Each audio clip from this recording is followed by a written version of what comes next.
मित्रहरू, आज म तपाईहरूलाई एउटा सामान्य हाम्रो घर आँगनमा भएको चिजबाट कसरी अन्तर्राष्ट्रिय स्तरको घुम्न लायक, हेर्न लायक संरचनाको निर्माण गर्न सकिन्छ भन्ने कुराको म एउटा उदाहरण यहाँ तपाईहरूलाई देखाउँदैछु है त।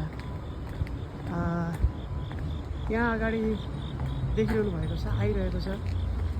हामी सानामा हुँदाखेरि हामीले चढ्ने गरेको गडी, हामीले हाम्रो दैनिक कृषि कार्यमा लगाएको गडीलाई अति आकर्षक तरिकाले यहाँ राखिएको छ र यो नै यहाँ आकर्षकको केन्द्रबिन्दु छ।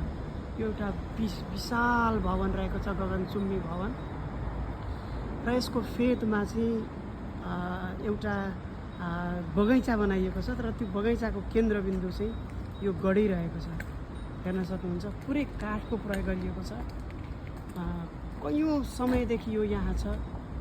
हेर्दा धेरै पुरानो अवस्थामा रहेको देखिन्छ, तर यसले यति सुन्दर यहाँ यो माहौल बनाएको छ, यति सुन्दर दृश्य यसले निर्माण गरेको छ।